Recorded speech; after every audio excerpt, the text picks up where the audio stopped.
Hello, everyone. You're all very welcome to the Vietnam Connections, which is Vietnam's country briefing session as part of the Partner Southeast Asia series. My name is Donna McGowan, and I'm the country director of the British Council in Vietnam.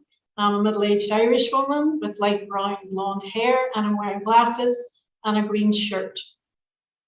And over the next 90 minutes, together with inputs from some of our amazing UK and Vietnam partners, as well as sharing the findings of our Cultural Cities Profile Report, we hope to be able to give you a picture of some of our key connections and the impact that they have across our main thematic arts areas, including the creative industries, cultural heritage, and the transformative power of arts and creativity, leading to positive social change.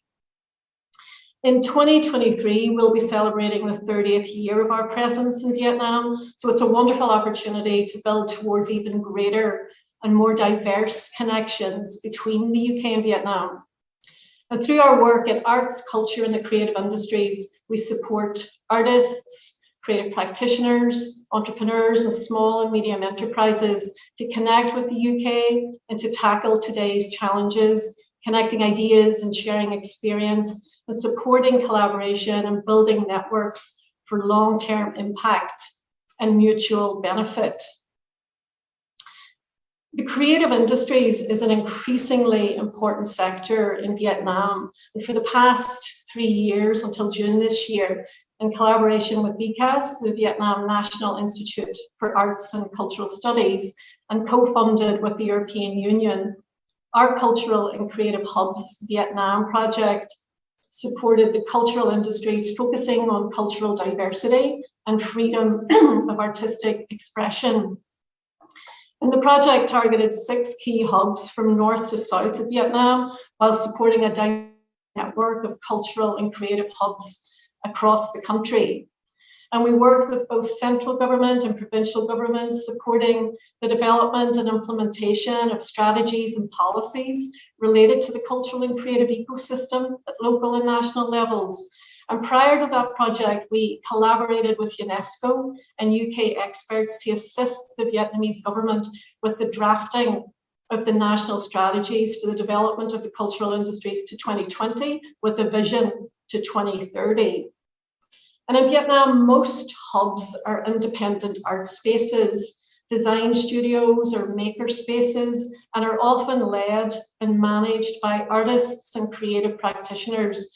And the role of these cultural and creative hubs is crucial in developing the cultural industries of the host town or city, helping generate new ideas, trends, plan and then turning ideas into projects, programs, and businesses.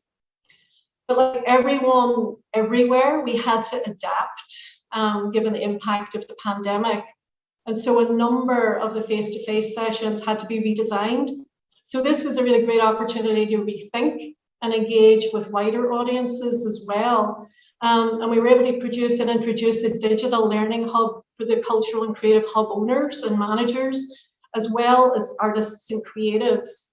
And we curated and offered 17 online learning courses delivered by UK and Vietnam partners, ranging from arts project management to inclusive arts and communications in the arts. And almost 3,500 people graduated from at least one of these courses. And our UK partners included Nesta and Dr. Alice Fox from the University of Brighton and founder of Rocket Artists, who's a pioneer in inclusive arts in the UK. The focus has also been on developing relationships and partnerships, networks and ecosystems for these cultural and creative hubs. And back in 2014, one of the British Council's first cultural and creative hubs mapping exercises recorded around 140 hubs in Vietnam. And we're proud to have collaborated with over 300 hubs as part of this project. And not only in large urban areas, but also in smaller places where we seek new connections with creative communities with different but equally significant social and environmental issues.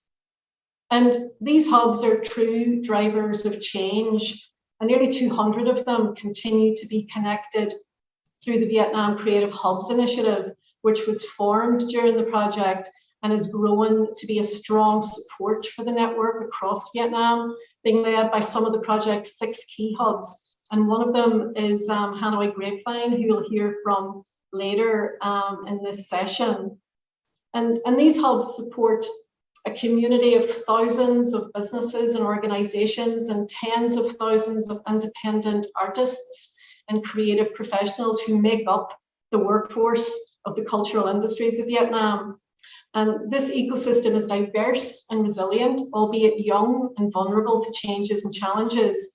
And nurturing this ecosystem to grow stronger, leveraging connections and collaboration with the UK would generate multiple opportunities for the cultural industries to develop further.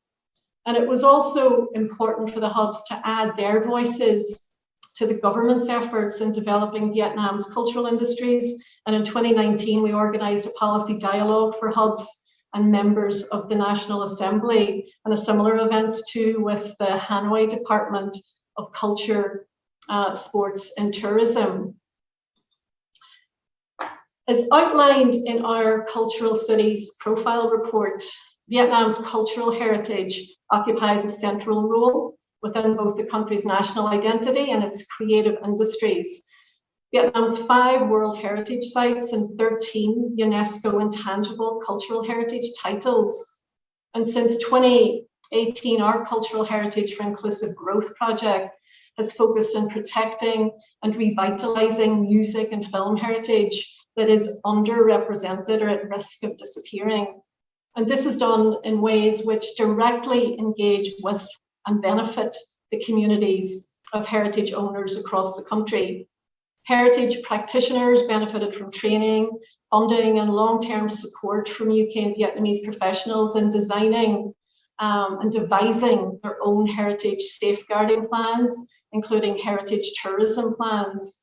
And also cultural heritage professionals and artists and entrepreneurs had opportunities to explore new ways of engaging with heritage communities and promoting the value of music and film heritage of Vietnam.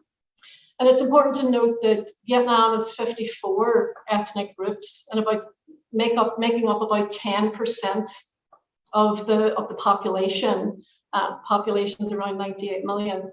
And some of the minority ethnic groups we work with are the Banar, Ede, Drai in the Central Highlands, and the Chum in the South Central Coast. And we work with these communities to help them acquire useful skills and create new opportunities so that they can directly contribute, to and benefit from the safeguarding of their cultural heritage, be it music or traditional crafts or local rituals and festivals. And under FamLab, we connect Vietnamese and UK partners in exploring new opportunities for Vietnamese film and music heritage. And FamLab was developed by the British Council Music and Film teams in the UK, who ran several successful programs there.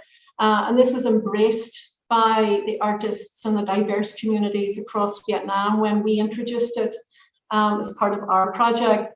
And the photo you can see on the screen is it's of our open air FamLab concert back in 2019 in Hoi An in central Vietnam. And that followed the music residency when we brought artists and musicians from Scotland to work with over 30 Vietnamese musicians and artisans from different minority ethnic groups from different parts of Vietnam. And the residency concluded with a magical concert involving more than 40 artists from both countries on stage at the same time, expressing their new artistic creation with heritage music.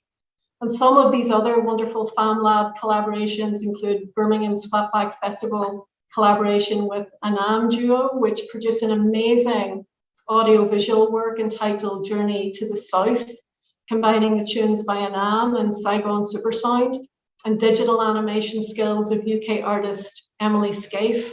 And the work premiered to the online audience during Flatback's last digital festival. And the collaboration between Live Cinema UK and Blanche Pictures with Vietnam Center for the Development of Movie Talents and the Vietnam National Film Institute brought about Dust and Metal, which was a live cinema documentary featuring past and present stories of freedom in Vietnam. And these are really exciting collaborations between Vietnamese and UK artists and creatives, engaging with various aspects of Vietnamese music and film heritage and showing to wide audiences in Vietnam and the UK and in many different parts of the world, and showing the magical connection between heritage and contemporary life. We are also a strong advocate for the transformative power of arts and creativity as we explore new artistic and creative pathways leading to positive social change. And Backstage to the Future is our new 3-year project co-funded by the European Union and the Home Office of the UK government, aiming to support the network of youth unions in Vietnam to build their capacity and employ creative approaches and platforms to tackle the issues of human trafficking and unsafe migration, especially in vulnerable communities in key provinces in Vietnam. And this project builds on and it further adapts the work of our Tackling Modern Slavery in Vietnam project, TMSB, which ended last month, and which used Forum's theatre performances to help vulnerable communities increase their understanding on ways to access the criminal justice system and to better understand the enormous personal costs of human trafficking. And as part of the TMSB project, London-based Pan Intercultural Arts worked brilliantly with provincial arts troupes, which was primarily virtually given the pandemic. However, it was truly inspirational to be able to see some of this theatre work performed live in the localities with the multi-generational local communities engaging and proposing story changes to what have been incredibly tragic events which have an impact on so many. But obviously this sort of change takes time, and as part of Backstage to the Future and the hugely important role of CSOs in the same communities, we hope that this life-affirming and life-changing work will continue, engaging on a really human level and making a lasting positive impact. I hope that this has given a glimpse of the positive impact of Connections to date and provided a taste for the potential for greater collaboration between Vietnam and the UK. And through these various grant schemes, which you can see on the slide, we play a role in connecting Vietnamese and UK partners, enabling them to work together to lean on each other's knowledge of local scenes and networks, and to complement in a wide range of artistic and socially engaged collaborations. And we encourage UK and Vietnam artists and cultural professionals and organizations to follow us on social media and check out our website for new launches, and also do check out the pavilion for information on our work in Vietnam. So in the next sessions, we'll see some of the fantastic collaborations resulting from these calls that you see on your screen. And as part of the spotlight on Vietnam UK collaborations, we're thrilled to have contributions from some very diverse, impressive, and influential UK and Vietnamese artists and designers. And first of all, London-based artist and designer Lola, Lely, and Vietnamese slow fashion pioneer Lu Tao from Kilomet 109. They're going to be followed by a focus on festivals. So with Adam Ryan and the Great Escape Festival in Brighton, and Nguyen Quoc Chung and Mai Thang of Hanoi's Monsoon Music Festival. And we also have Ellis Wrightbrook from our Cardiff's own Hijinks Theatre, Ling Valerie Pham of the Vietnamese Mat Chan Ensemble, and Nguyen Thi Mong Tu of Tohei Creative Social Enterprise. And all of those contributions will be followed by the presentation of our cultural cities profile by Chung Mien Lee and Nguyen Vu Tu Hang of Hanoi Grapevine. And as I mentioned earlier, Hanoi Grapevine is a prominent creative hub and one of the 6 key hubs of our creative industries project. And after that, we'll have a discussion and a Q&A, which will be moderated by our head of arts and creative industries here at the British Council in Vietnam, Thang Nguyen. So I do hope that you'll enjoy the Vietnam Connections program. Please do let us know if you find it useful by participating in the polls that our chat moderator will put in the chat box throughout the course of the session. And please feel free to leave us your questions or comments also in the chat box. Thanks so much.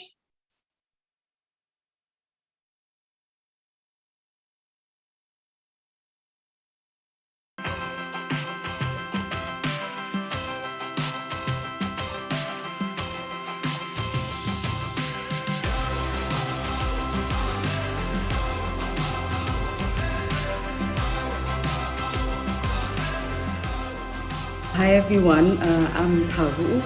I'm the founder and creative director of Slow, fashion label from Hanoi, Vietnam, called Kilometer 109. My name is Lola Lely. I am a British Vietnamese designer and artist based in London. I'm the founder of Lola Studio and Wax Atelier. So I think we met each other at Somerset House in London 4 years ago. And so Tao was actually exhibiting some work there, and I specifically went along because I was interested in Tao's work. But we didn't have a very long meeting at all, did we? You know, I think we tried once, Lola, if you remember, to work together for another project, also from British Council, I think a few years back. But we didn't manage our time to apply that. And then it's kind of, you know, it's always, you know, back at our head, or at least with me, that I really want to do something with Lola. So we made an appointment to one day meet in Vietnam or in London again. It must have been 2019, and really wanted to work on a project together. And yeah, so we sort of made plans to do so, didn't we? And this project came along and it seemed so appropriate. And I've been working with this Blue Hmong community in Hoa Binh for almost 10 years. But yeah, the COVID-19 has been really tough for any kind of business, including my business. But it's even harder for local community, especially Hmong community in a very remote area. And they complain with me that their textile product has had a really hard time. They can't get their products outside of their village and they can't make a living. And Tao explained it to me, and you know, so it had obviously now that we can't travel, it had a more of a kind of digital aspect, so connecting, you know, without the travel, which is quite an interesting idea now, and also something we have to get used to. When Lola shared with me about her new products, candle products, and I think Lola also shared with me that it's kind of worked perfectly in the social distancing time, because people, you know, starting to pay more attention, more like inner care to the home feel, you know, the atmosphere at home. For a long time, I've always kind of been fascinating on how Tao managed to work with her communities for this type of project where we can't travel. You know, we don't want to lose the conversation. You know, we want to actually open up conversations. So, you know, it seemed like actually, you know, this crafting without borders, and you know, and for the first time experimenting more with a kind of an online platform. And that is kind of the eureka moment for me, that I think I can do something not exactly the same, but you know, bring a new products, new idea to this community, because we have a similar materials locally. So really, we're both scratching our heads to work together and we exchange ideas and cultural and embrace, and celebrate these cultural differences, and this is the opportunity where it becomes even more ambitious and maybe even more complex to do this. But it was a challenge which, we both felt that, could be achievable, and if not, if there's something interesting that's going to come out of it. I would say that we share similar approaches to how we start a project. Lola working with a group of artisans in London, while I'm here working with numbers of local artisans too, and especially with this Blue Hormone community, we are creating everything from scratch, from seeds to the final garment. So we have a very similar approach and working environment. Because just from hearing what Tao's been saying, she doesn't start with just trends. So I don't think I start with a trend. So what I think would be appealing out there. Lola and I, we both come from creative backgrounds. We're working with that kind of mentality, with new ideas, find a new way to combine the traditional textile or traditional methods. So I think that's sort of, speaking to Tao, and that's how we connected, is because we share kind of like a similar philosophy of design, and design should be beautiful, it should be like art, it should also be practical. I think there's many things, and that we talk about, that it's it doesn't matter if it's Vietnam or in London. I think it's a common ground of people, and people enjoying good, honestly made things and good materials, and taking care of our environment, and also celebrating the craft and preserving craft. For me, handcrafting is very much using the human energy, and you don't need other machines to have you, so you don't waste up money to spend for electricity bills or water or technology, other type to make textile. I think you've put it so beautifully, and it's exactly what I would say too. And also, with the handmade, it's like handwriting. Each artisan, when they make the products, there's a slightly variation from artisan to artisan, so you really do get that kind of,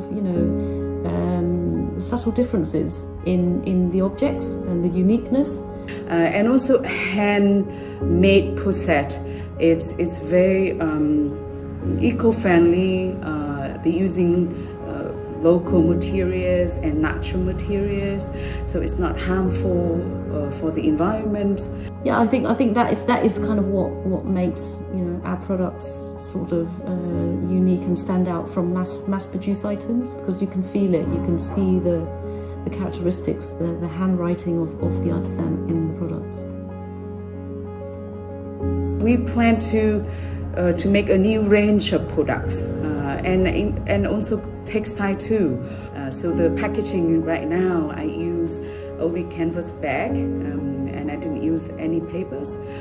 The handmade paper were quite expensive for packagings, and they're beautiful. So you don't want people using the wrapping paper, and they just after you ship the garment to their door, and they keep the canvas bag because it's reusable, but for the wrapping papers they're going to throw in the garbage. And it's interesting you say that, Tao, because for our side we want to do do things that we don't produce. So for example, we do want to look at more clothing items. So we wanted to look at things like very practical, like a raincoat, because it rains a lot in England, less for the home and more for going outside. Again, little tote bags for shopping, things like that. So it's really interesting how we can really feed off each other and bounce off each other to almost like fill a gap that we don't have in our own collections. But yeah, we wanted to create like a home kind of products, maybe cushions and table runners or tablecloths. We can apply some wax, like the process that Lola working with her community, to our new colors instead of only indigo, or to just try, to just play around with it, to experiment with it. And also, as Tao said earlier, this time we want to take a little bit of a back seat as well, to really to encourage the artisans to this time to be a bit more experimental and to be perhaps even the designer of some of these products, to give them a bit more empowerment in a sense. So this project, I think it's really good for us to also to observe and learn from each other, and also from the communities, and to sit back and listen and to learn more from them, and to give them, again, as I mentioned, just empower them to be a bit more self-reliant and to use their own creativity, because again, that is something that I feel like I've kind of missed out on as well, because we as designers, we're always sort of this is our training, so we're used to it, but not really used to seeing it from the other side. So that will be interesting.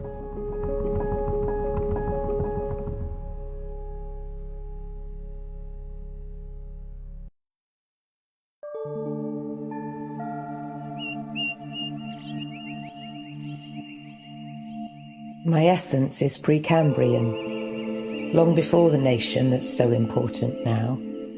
The reign of millennia has carved these cliffs. The beach hides ancient secrets. My gleaming gorse has thorns as long as a lone curlew's beak, and seals bob in the bay.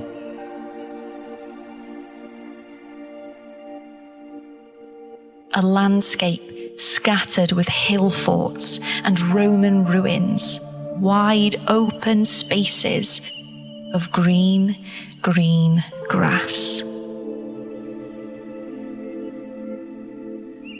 Y glaw ar fy wyneb, y pridd o dan fy nhraed. Anadlu, gafal yn dyn.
Xin chào, mình là Thu, mình là quản lý mảng hoạt động xã hội của Tòa He. Mình là Phạm Trang Mỹ Linh, mình cũng là đạo diễn nghệ thuật và người sáng lập của Mắt Trần Ensemble. Hi, my name is Ellis Wrightbrook and I am a senior producer at Highlands Theatre.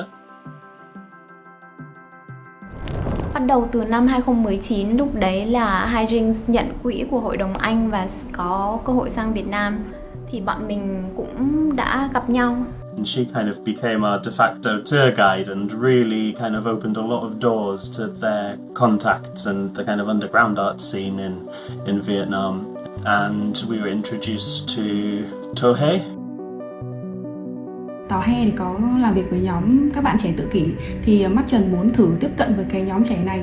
Thì sau cái buổi hôm đấy thì thấy là các bạn tham gia rất là tốt ấy. Các bạn tương tác rất là nhiệt tình mà cũng không bị sợ những cái con rối như trước đấy mọi người tưởng, và cũng không bị ngại những cái âm thanh hoặc ánh sáng trong cái buổi biểu diễn. Bởi vì Highlands là một cái tổ chức làm việc với cả các nghệ sĩ khuyết tật học tập và trên giải phẫu tự kỷ. Lúc đấy mình có nghĩ là sẽ rất là tốt nếu mà có sự tham gia của Tòa He nữa. Đấy là một cái tiền đề để có thấy là có thể phát triển được gì đấy với các bạn nghệ sĩ tự kỷ. Bọn mình thì có cái ngôn ngữ của nghệ thuật biểu diễn. Tòa He thì có cộng đồng các nghệ sĩ trên giải phẫu tự kỷ, và Highlands thì là một nhà hát làm việc với cả các nghệ sĩ trên giải phẫu tự kỷ và khuyết tật học tập. But obviously the pandemic got in the way of that. Then we found technology and another British Council grant, so it meant that we can work together digitally now and see how best we can complement each other in creating a new product, which is ICI.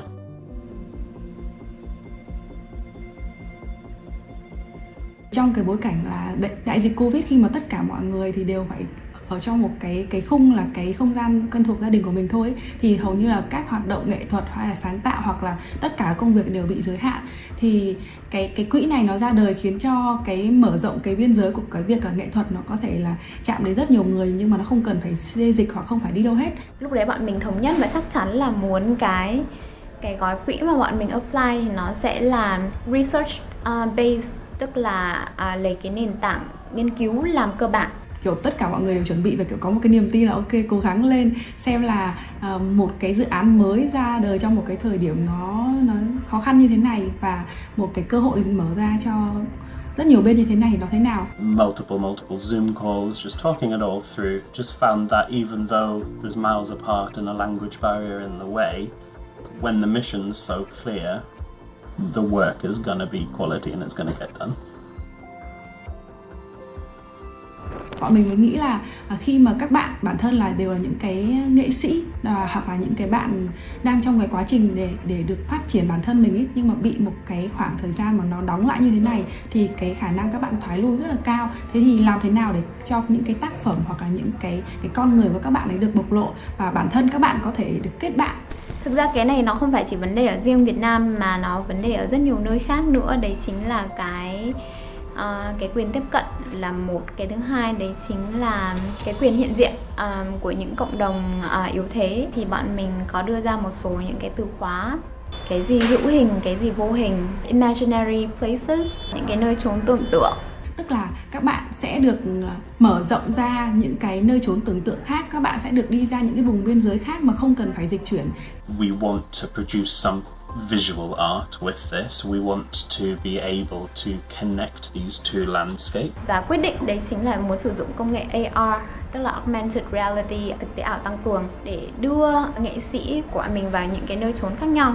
Thì đấy là làm thế nào để mọi người có thể hiện diện tại những cái nơi chốn mà mọi người thông thường không thể tiếp cận được. So we had to really hone down our locations, and so we decided to only do Cardiff and only do Hanoi, and almost do it as if it's like a walking tour, just like we did in those street view explorations. We had Tick Ashfield, who's an amazing sound artist, and she took binaural field recordings so that you could really immerse yourself in the environment. Trong quá trình làm việc thì các bạn nhỏ tự kỷ tại Tòa He cũng như các bạn nhỏ khuyết tật học tập tại Vương quốc Anh sẽ tập luyện với các nghệ sĩ chuyên nghiệp ở trong những cái không gian studio, và sau đấy thì những cái tác phẩm này sẽ được quay phông xanh lại và đưa lên một cái app ứng dụng the app will prompt you to engage with the art and through your own personal lens. Cho nên là ở mỗi tại thời điểm trong ngày, sáng nó sẽ khác, tối nó sẽ khác, khi mà có nhiều người nó sẽ khác, âm thanh xung quanh nó sẽ khác. So the fact it's on an app, turn it on whenever you want, anytime, day or night, and experience it either on your own with a group of friends. Ví dụ như là các khán giả Hà Nội đi ra Hồ Gươm chẳng hạn, mọi người giơ điện thoại lên và mọi người vẫn đang nhìn thấy Hồ Gươm. Cùng với Hồ Gươm đấy, mọi người sẽ được nhìn thấy những cái nghệ sĩ ở bên Wales, nghệ sĩ Highlands biểu diễn ở trên đấy. Và bản thân cái người khán giả hoặc là những người xung quanh cũng sẽ là một phần của cái tác phẩm đấy. It's a very different experience to buying your ticket and going to the theatre. It's art on your doorstep. Hopefully it's surprising, unexpected, and back to the original point, will challenge people's perceptions of what these artists can produce.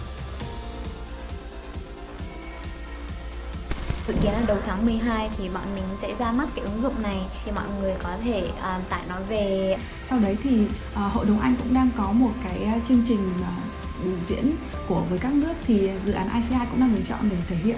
To give audiences a peek behind that process and tell them what we do know. So the journey we've been on in creating this product and introduce our companies to prospective audiences as well. Thì mình nghĩ là nó có rất nhiều những cái điều ấp ủ mới đang đợi để có thể ra mắt với khán giả.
vacation with rich friends who save the day.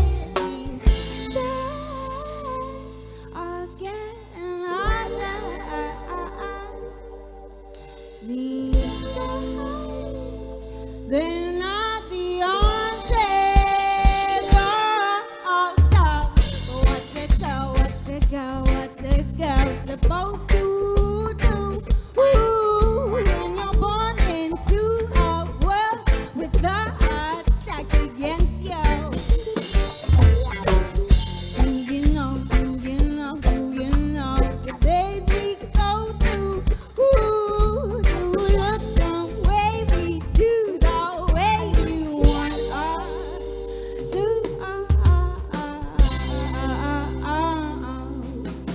Well, it's not that I'd rather be a brother.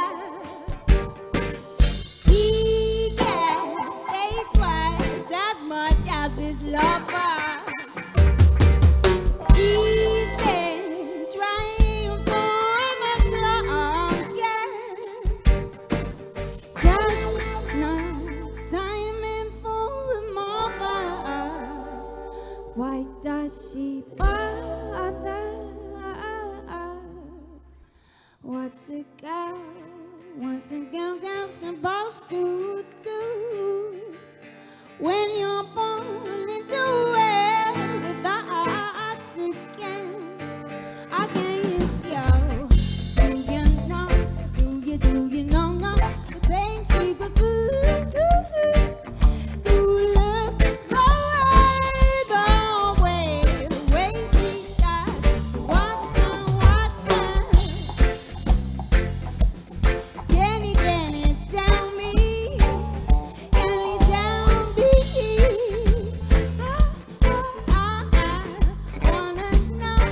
I wanna know. Do you know the pain she goes through? Do look the way she does. So what's a girl to do? Hanoi!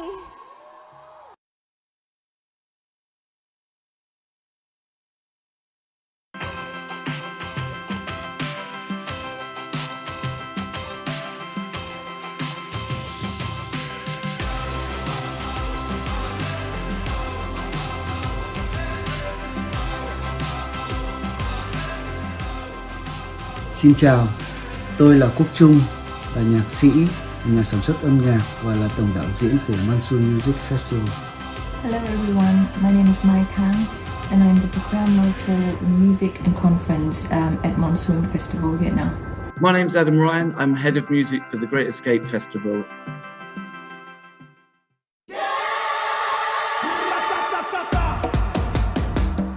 Chúng tôi có một cái địa điểm rất đặc biệt. Chúng tôi được đặt sân khấu trước tường thành Hoàng thành Thăng Long, một cái địa điểm lịch sử. We try to include from pop, rock, indie rock, indie pop, hip hop, world music, jazz, and a few more. And from 2019, we had the first edition of conference where we discussed the topics within the music industry as well as the arts industry. The Great Escape is a 4-day event that takes place in Brighton. It's discovery, new music. We just have so many artists perform from lots of different genres and countries in the world. It's all about showcasing new and emerging talent, and that sits perfectly in line with Monsoon Festival. Và chúng tôi cũng tạo ra một không gian thưởng thức âm nhạc một cách gần gũi, và điều đấy mang lại cảm hứng cho cộng đồng của thành phố Hà Nội nói chung và khán giả yêu âm nhạc của Việt Nam. A few years ago, me and Chung went to the Great Escape and the trip was supported by the British Council. And we thought it was a brilliant festival with all the indie bands, great music and great atmosphere. Tôi thì đã được cộng tác với lại British Council từ rất là sớm, hơn 10 năm nay. Lần đầu tiên khi tôi tham gia một hội đồng British Council ở Hà Nội để tham gia vào cái việc bình chọn funding cho họa sĩ. Sau đó thì tôi cũng được Business Culture mời tham gia rất là nhiều, đi dự rất là nhiều những cái festival âm nhạc ở Anh. Và điều đặc biệt tôi ấn tượng là cái sự cởi mở của những người tổ chức cũng như là cả khán giả ở Great Escape. Họ đón nhận những cái thử nghiệm, những cái tìm tòi mới mẻ của rất là nhiều các nghệ sĩ trẻ từ khắp nơi trên thế giới. Đó là điều ấn tượng và làm tôi luôn luôn mong muốn quay trở lại với Escape. The British Council very kindly introduced us to Monsoon and a partnership was formed. And that's how we got connected with Adam. And Adam was invited to speak at a panel at the conference at Monsoon Festival. For us, the Great Escape is a great format, a great model of a music festival, music showcase festival for the up-and-coming bands, up-and-coming music to be featured in front of all the producers and promoters all over the world. Tôi rất thích thú bởi cái môi trường âm nhạc ở Anh. Ở nơi đó đã giới thiệu rất là nhiều những cái nghệ sĩ trẻ với những cái khả năng sáng tạo rất là mới mẻ. I loved attending Monsoon Festival. The grounds that the festival sites sit in are just superb and so magical, and the audience was very receptive to all of the artists performing. Yeah, I was just really blown away by the programming and the location and the site of Monsoon. Thì việc đầu tiên là nó mang lại những cái điều mới mẻ, mang lại rất nhiều những cái cảm hứng cho các nghệ sĩ, nhất là những nghệ sĩ trẻ, để họ có thể tự tin trong cái việc sáng tạo âm nhạc của mình. The end goal for me would be looking to invite, upwards of 4 or 5 artists from Vietnam over to the Great Escape. Maybe, look to have a Monsoon showcase at the Great Escape to help advertise and promote the good work that Monsoon are doing, and also just have a base for the artists that are coming over from Vietnam to perform on whilst they, here in Brighton. One of our biggest goals is to be the platform for the upcoming artists. I mean, if we can raise awareness of the Great Escape and the opportunities that the Great Escape can give performing artists in Vietnam, then that's amazing. That would be something that we will be sticking for a very long time, to stay and to develop as a strong platform for the young people, for the young musicians. It's just, I guess, about building a bridge from the UK to Vietnam, just so we can lean on each other's knowledge of our local scenes and our network of music delegates from around the world, really. Và từ đó sẽ mang lại những cái đổi mới và cái sự đa dạng hơn cho nền công nghiệp âm nhạc cũng như là cái nền công nghiệp sáng tạo ở Việt Nam. Đấy là cái mong muốn của Monsoon hướng tới, và điều đó chúng tôi tập trung và cũng dành cái sự hỗ trợ nhiều hơn cho các nghệ sĩ trẻ ở Việt Nam.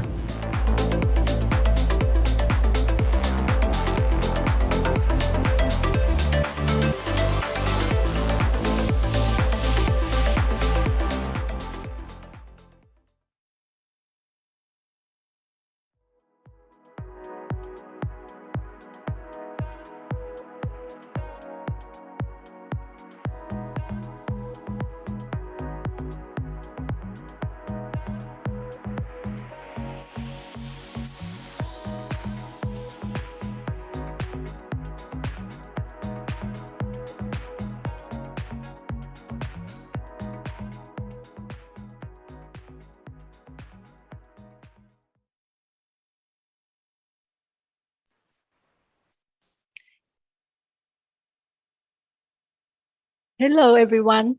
I hope you enjoyed the videos just then showcasing some of my favorite Vietnamese artists. My name is Trương Nguyen Ly. I'm the director of Hanoi-based Hanoi Grapevine, and we provide bilingual content in English and Vietnamese of high-quality arts and culture events in the contemporary cultural landscape in Vietnam, together with art reviews, artist interviews, news of Vietnamese artists overseas, exhibition photos, and introduction of indie films, as well as open calls for creative practitioners. We are also an active platform in arts and cultural research, creative workshops, and inspiring talks. I'm joined here by my colleague Hằng.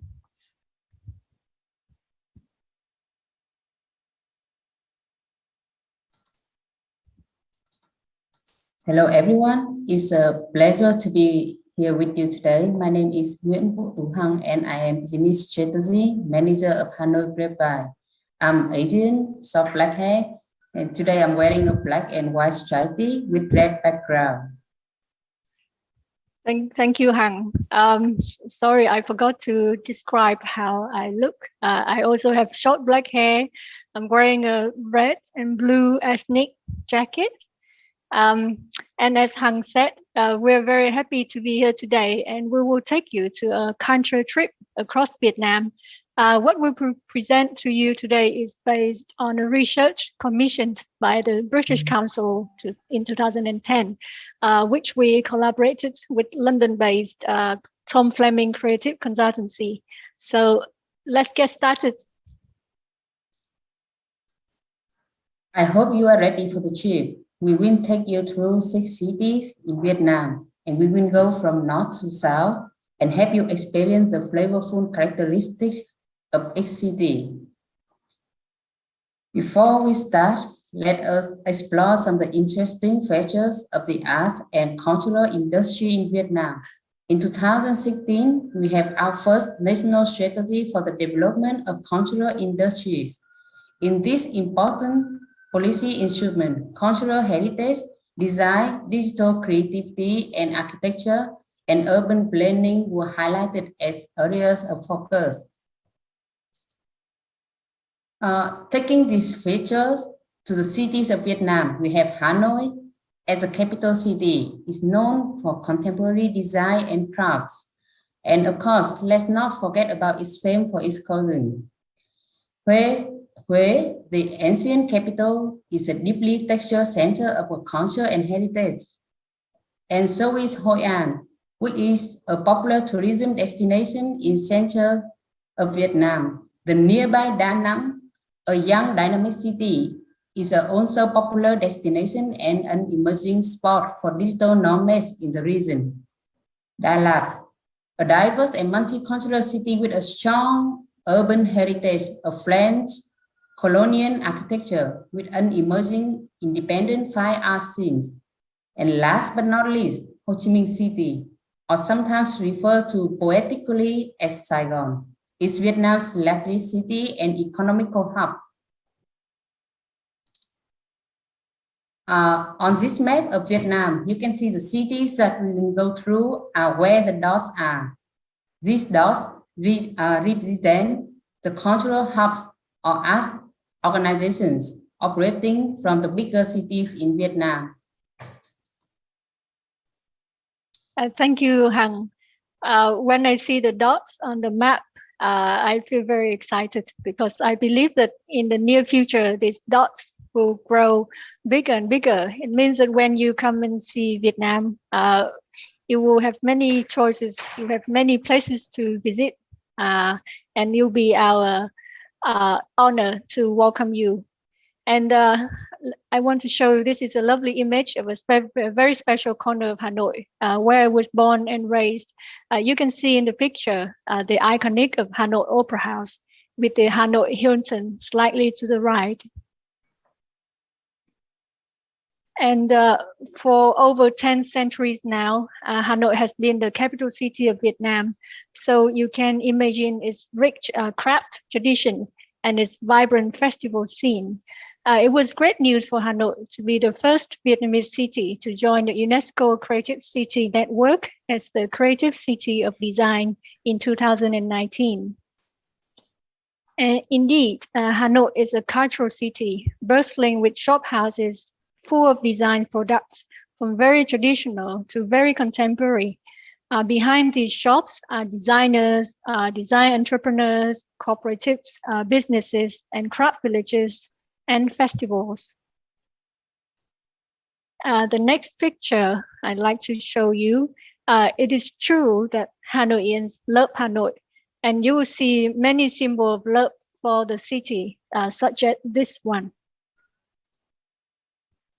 The creative industries in Hanoi is made of, as a matter of fact, many design enterprises, but also other art businesses, fashion houses, and creative hubs. It is the place to be if you enjoy going to art exhibitions, immersing yourself in the local art scene, getting to know the artists and local art groups and networks. In 2018, the Vietnam Creative Hubs initiative was set up, and Hanoi Grapevine, as a member of this group, have been running a program called Proactive Audience Network to connect and expose audiences to the diverse art scene in Hanoi. And now I'd like to show you some of the pictures. And in this slide, you can see some of the art spaces in Hanoi, where artists exhibit their work, also to meet and exchange ideas with each other and with the audience through artist talks or open studios. And now over to you, Hằng.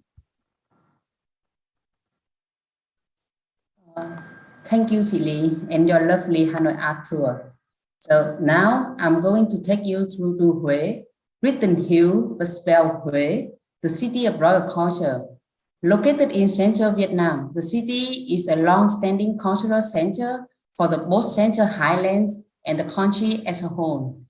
Its history as the ancient capital of Vietnam has created a rich resource of cultural heritage, having received quite a few UNESCO titles for its tangible and intangible cultural heritage. What you are looking at now in this photo is a glimpse of the imperial citadel in the heart of Hué's old town. So perhaps the best way to explore the royal culture of Huế is on foot. The city houses numerous magical historical sites such as imperial palaces, traditional houses, temples, and pagodas. The heritage resources that Huế city has accumulated and maintained for hundreds of years now, regarded as the most valuable cultural assets for the city and its local communities. There is an image of a boat on the Perfume River called Sông Hương. Such as this one perhaps explain how century-old designs have become the soul of this royal city.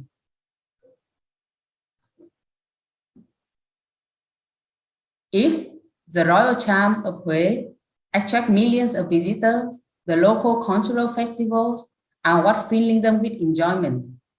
There are the Huế Biennial, the Huế Traditional Crafts Festival, the Huế Cuisine Festival, and Huế Áo Dài Vietnamese Traditional Long Dress Festival. Huế is also home for a number of art spaces such as New Space Arts Foundation, Thang Cafe, Murder Space, a smaller independent art initiative, less known to the tourists, but much loved and cherished by the Vietnamese independent art community. In this picture are some of wonderful art installations, artifacts, and designs of Huế that I do hope that you can come see in person one day. So you can see here is the New Space Arts Foundation, and this and other photo of Chuk Chi, a very active creative hubs in Huế. Thank you, Hằng, for showing these lovely places. I personally been to these places, and they were my favorite. So every time I remember about Huế, I always remember these places and also the wonderful creative people that creates a very signature image of Huế city. And now I'd like you to join me. We will travel south from Huế across the Highland mountain pass, and we will get to Da Nang, a young city with a youthful population, and is one of the fastest growing economy of the country. And what you can see in this picture is Bana Hills, a new icon of Da Nang City, alongside many others, such as the Dragon Bridge and the Han River. And Da Nang City may not have the richest mix of cultural heritage as some other places in Vietnam, yet the city government has done very well in turning what they have, old and new alike, into growing the city's tourism. And some people say that Da Nang is the city of light, as you can see in this picture of the Dragon Bridge and the Golden Bridge, both across the Han River. And both are the city's icons and frequent sites for the outdoor festivals. One may say that the creative ecosystem of Da Nang is a young one, and it surely is a growing one. Da Nang offers itself as providing opportunities for international collaborations, particularly in design, communication, and media content. There has been an increasing number of creative hubs, art spaces, working spaces, and creative startups in the city. With this rate of growing, Da Nang could well become the creative startup center of Vietnam in very near future. And this lovely photo that you are looking at, it's capturing so well the spirit of Da Nang, of a group of young international people enjoy an art talk and exhibition at the city young art space, Old Seoul.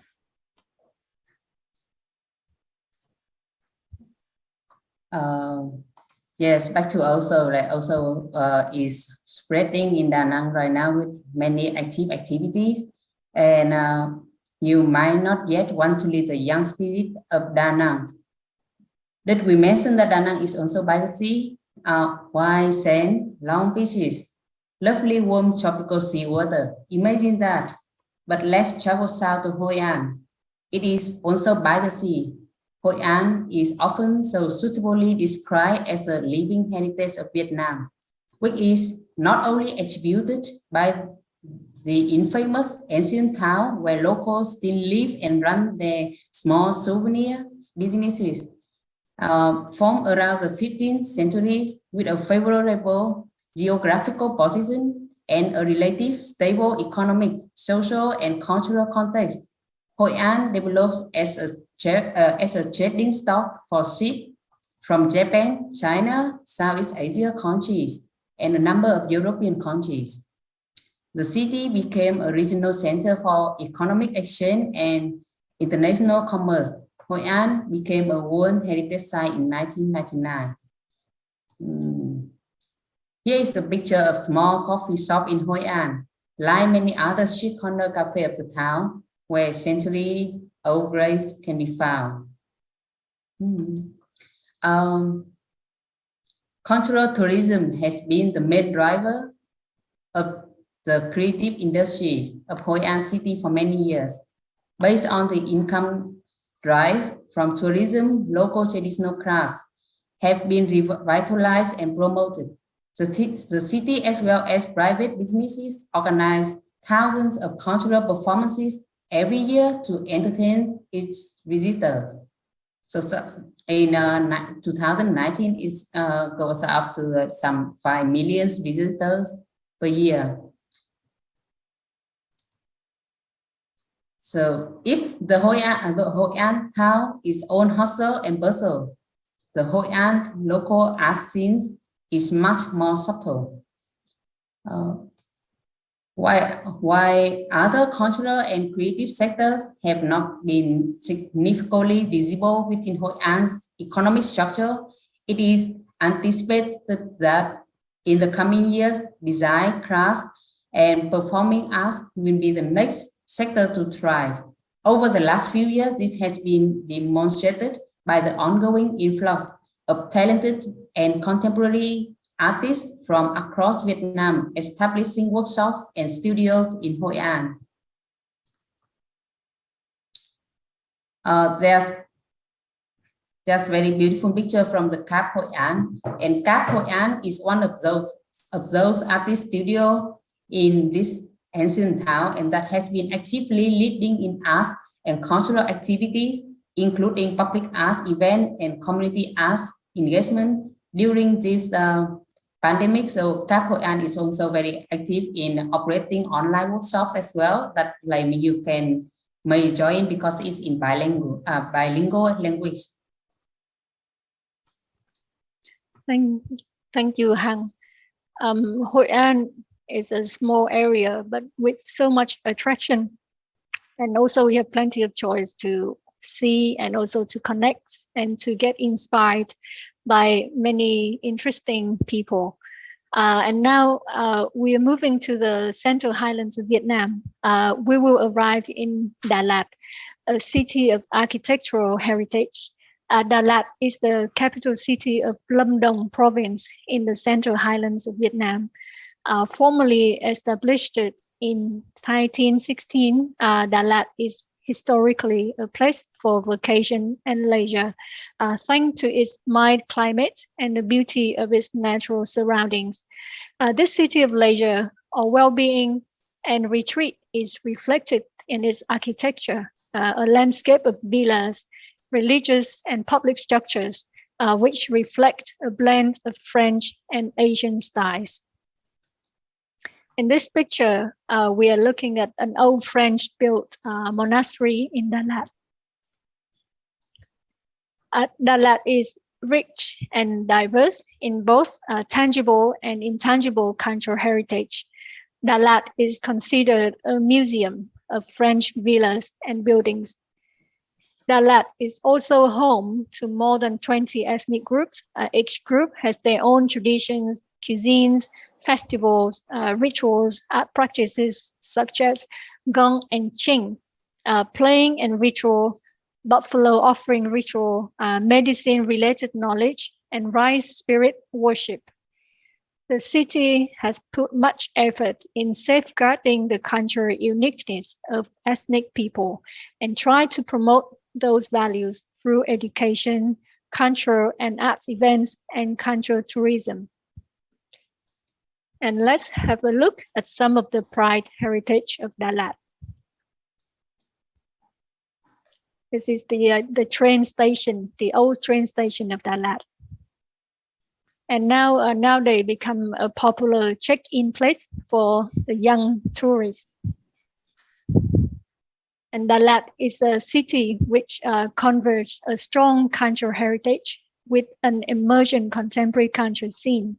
It has strong institutional base, some of which is linked to its universities. Đà Lạt is the base of the Association of Writers and Independent Artists. Here you can see some view of the hidden corners of local art hub, Kuru Ba. This is also one of my favorite places, actually probably the most interesting hub and bar in Đà Lạt for me to visit. They welcome you with plenty of artistic ideas and also the local mixed cocktails. Very hard to forget. And now over to you, Hằng. Who will take us to another trip? Yes, but I do agree with you, Lee, because Kuruba is very free spirited.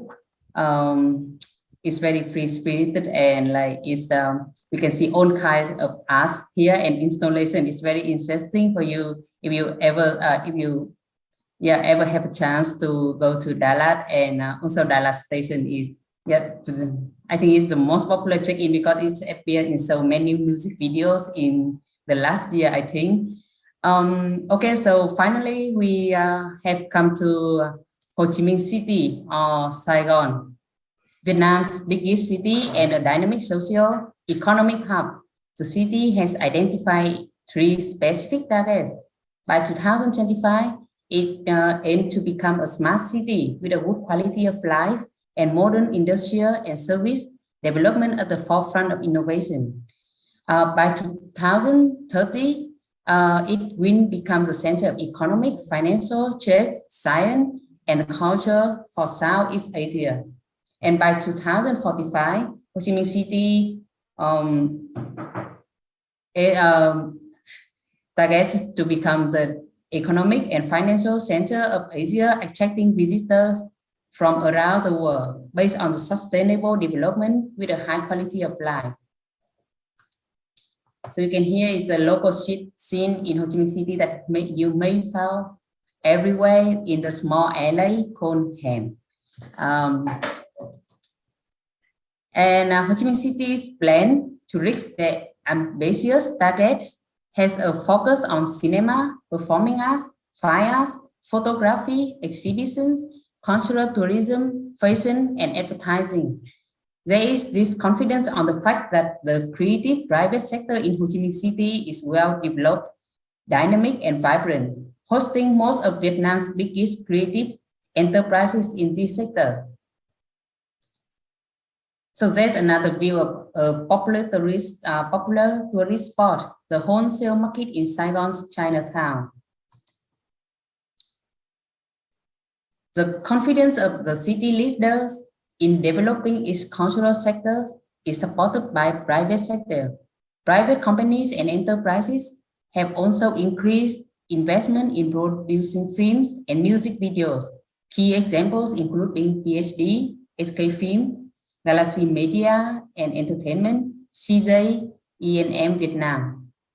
And the growth in independent or community-based funding for arts and culture is evidenced by the recent emergence of contemporary art centers, galleries, studios, and workshops. Ho Chi Minh City is now home to dozens of independent theater groups and artists and hundreds of private spaces for performing art. So the city is bustling with creative energy, and you are looking at an old apartment block in the middle of Saigon town, where every apartment has been turned into restaurant, cafe, workshops, and feeding the hungry and sociable young people of the town.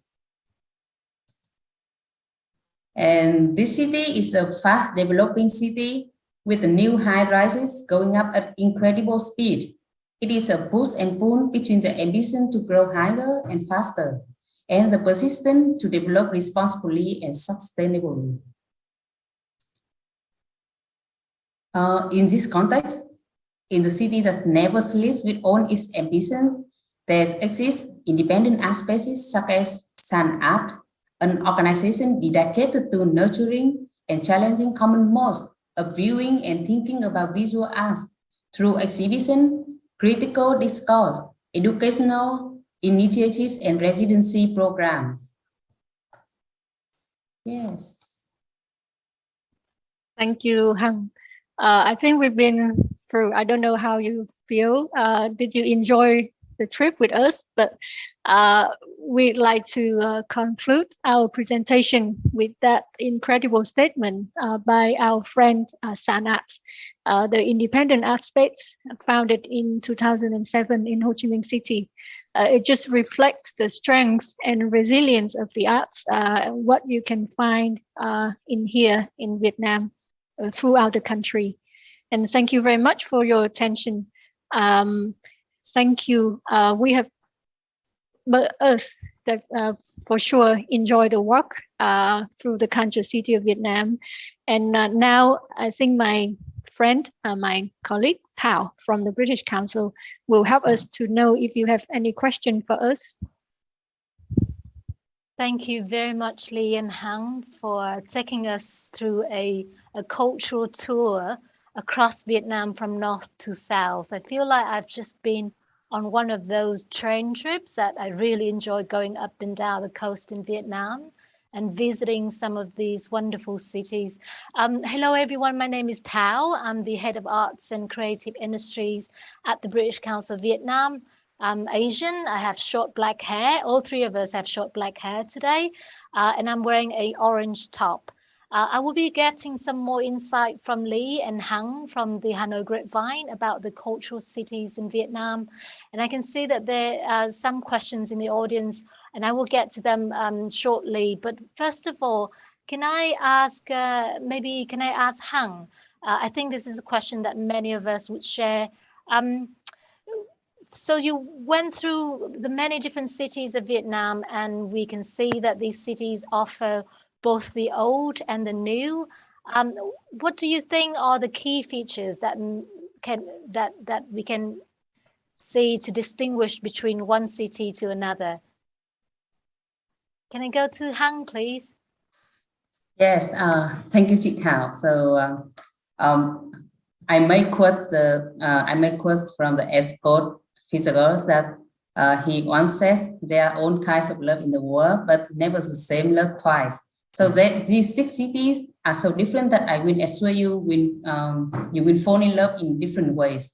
If Hanoi is a nation capital and aiming for creative capital, as the city is so well deserved for this title, in my opinion, Ho Chi Minh City is a hugely dynamic and fast-changing city with a network of government, private, and independent initiatives for arts and culture. And so please remember Ho Chi Minh City with another friendly, heartwarming name, Saigon, and smart city at the same time. Meanwhile, we often refer to Huế as royal culture because Huế is deeply textured center of culture where music, performance, cuisines, and handicrafts are giving this historic ancient capital a more contemporary profile. Opposite one would be Da Nang, a cultural tourism city, well known for a youthful and fast-growing scene and with many cultural activity and events driven by tourism and increased local demand. The other one, these other two are favorite, my favorite runaway places, Hoi An and Da Lat.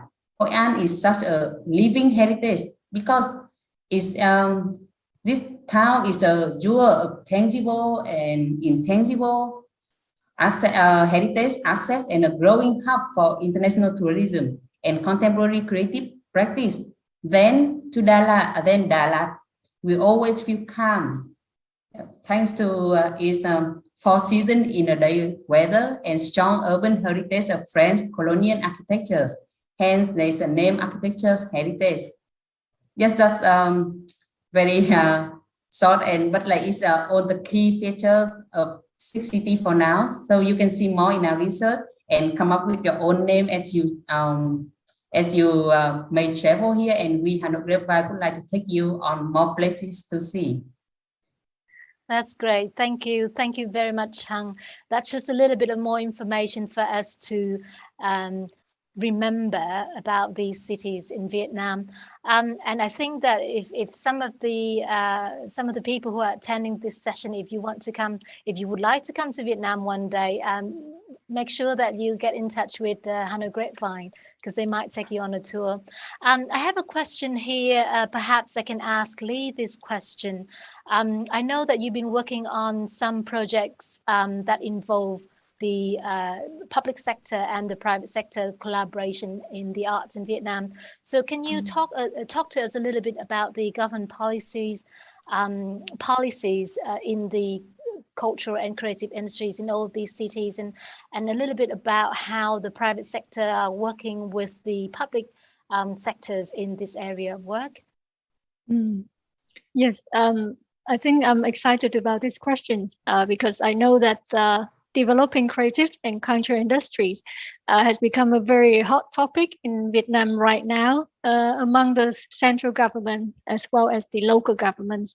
And I can see that the collaboration between public and private sectors are getting stronger and becoming much more active now than before, I would say. So from my observation, each city has its own approach to take the agenda of developing cultural industry further. For example, in Hanoi right now, we're having 2 public and private festivals, an idea that running at the same time. The first one is the festival called for creativity and design. It has been running for 3 years, the last 3 years. And the second festival is Vietnam Design Week. It's been running for 2 years. And these 2 initiatives are running parallel to each other and support each other in terms of pushing the agenda of Hanoi Creative City in Design, a title by UNESCO, forward. And these 2 festivals itself, making Hanoi and other cities in Ho Chi Minh City in Vietnam as well become a very attractive place for the young people to meet and to enjoy, and also to learn about the creative skills and also inspiration and maybe suggestion for their future careers. So that's about example of Hanoi. Another feature is that the Hanoi local government is very active in inviting everybody together from the government area and also from the private sector to sit down and to talk and to discuss and to find best strategies for Hanoi to become stronger in cultural and creative street industry. That is very wonderful for me to see that. While we go to the center of Vietnam, it's slightly different because Huế focus on its royal heritage, and a pool to attract public and private collaboration is the Huế Festival, which is organized in the old citadel. And in this, you can see creative individuals like artists, performers, companies in fashion and design, theater companies, musicians, show directors, entertainment companies, young and old, not coming from Huế, not from Hanoi and Ho Chi Minh City, all were attracted by the Huế Festival. So they collaborate with the Huế local government, and they are forming a new tradition, a new heritage for the city, which is very interesting to me. While in Da Nang, Da Nang is known for being a famous tech innovation hub by the sea, but I know that the creative minds in the city are having plenty of ideas, and I think that if the government is using and applying the same convenient infrastructure and the policy environment in tech startup and share it with the creative minds and the culture sector and the private businesses in Da Nang, then soon you will see that Da Nang becoming a new attraction of creative startup too in Vietnam. And Hội An and then Đà Lạt to me are quite similar because Hội An and Đà Lạt both not very large in terms of geographical size, but very well balanced in terms of arts, local lifestyle, and tourism industry. In these environments, the local government, tourism enterprises, and culture experts, and also artists find a common ground to work together. So in the last 5 to 7 years, I can see a new wave of movement where the creative people from Hanoi and Ho Chi Minh City moving to Hội An or moving to Đà Lạt to create their own little creative hubs, and that will attract also creative people from other cities coming to see them and to live there as well. Only the difference between Hội An and Đà Lạt is Đà Lạt has the central highlands climate, while Hội An is a town by the sea.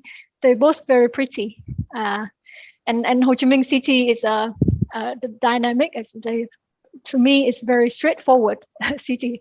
So it's very easy, very open to collaborate. And I know that the city government is very open and welcoming the private sector to work together. All the big names in the culture industries here, like the cinema studios, publishers, or advertising companies, all the big players are in Ho Chi Minh City.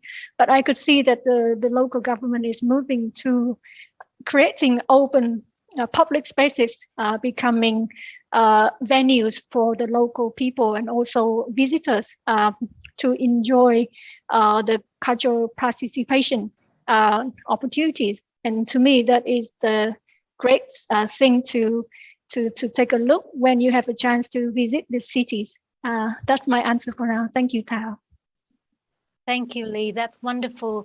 It's wonderful to hear about all of these positive new collaboration between the government agencies, departments of culture, and the private companies and businesses in the arts and culture in all of these cities.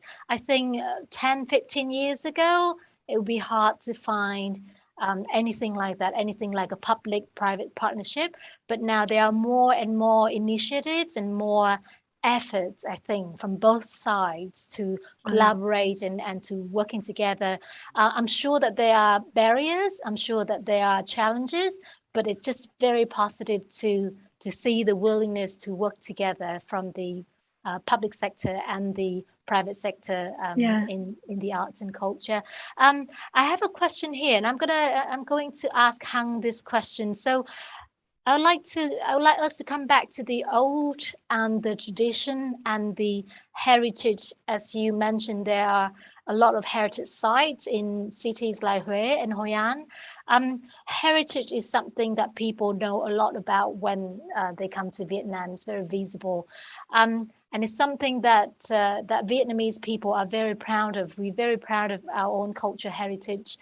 So can you, I know that when you travel and met with and talked to people, can you have you learned about the city's strategies or policies? Do they have policy in place for heritage management in these cities?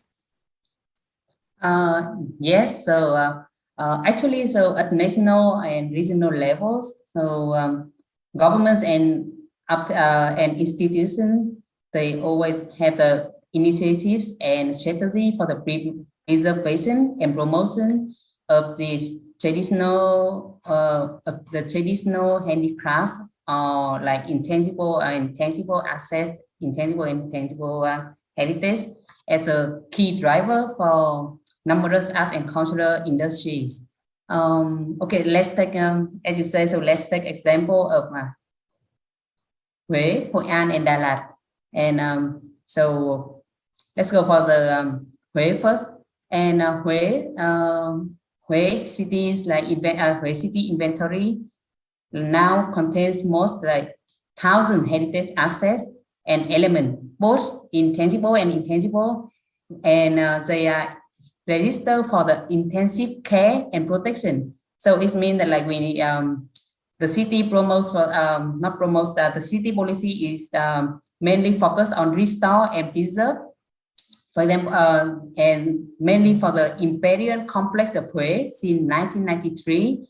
And on the other hand, they also collect, research, revitalize, safeguard, and promote its rich and profound intangible cultural heritage, including crafts, rituals, costume, cuisine, and art. So that's why we have many festivals to show the progress of this restore and preservation. But it's only like once in a while, or like, for example, like in the months we have a festival. But if you move to Đà Lạt, and Đà Lạt is also, they have very special architectural heritage, and is considered a museum of villas. And the architecture is a blend of European and Asian styles. So for the many years, the city government has developed policies to preserve and promote their own historical architectural heritage. They even have the regulations on preservation, management, and usage of state-owned villas in Đà Lạt. So they, for example, let me take an example here. They classify these villas into like with a specific regulation, like ones that like maybe you can see, and ones that like you can go to for sightseeing, and the other ones maybe you can use for another like workshop studios, galleries. And so like it's more flexible than Huế. But like if we move to Hội An, so the Hội An is very ideal because they're very active in taking heritage as the foundation of the economic development. So, for example, I can see they have a master plan for the preservation and promotion of Hội An ancient town for the period of 2012 to 2025. And what the master plan is about, that the preservation and the citizens of Hội An can live in that one of those like ancient towns, and they have the plan for the city as a ecological and cultural tourism. So with this kind of like umbrella policies, the culture continues to be the main driver for the city development. Is similar to every city, but like in this time, the heritage preservation and tourism development remain in an important position. And the Hoi An can be a model case study for ecosystem of cultural and creative industry where we can blend heritage preservation with the living and doing business in those heritage assets at the same time. Yes, Absolutely. that's my answer. Yeah. Absolutely. Thank you very much, Hang. And I'm glad that you mentioned the example of Hoi An. As we all know, there are a lot of plans to preserve heritage or heritage sites in Vietnam, but those that try to encourage people living with their heritage directly benefit from the safeguarding of their heritage, and the heritage sites and the communities live in balance. That would be a great balance to achieve in protecting our heritage. I have a couple more questions, but we don't have more time. So thank you so very much, Lee and Hằng, for joining with us today. And to the audience, I hope that you enjoyed the session that we had today for you. And hopefully you have found some new ideas or some new connections for the future collaborations. And if you like to test out some of those ideas, please do come join us at the networking sessions tomorrow. So again, many thanks to Lee and Hằng. Thank you to all of you for joining us today. And goodbye for now. Thank you very much. Thank you very much. My honor and pleasure to be here and to share with you our tour. Thank you.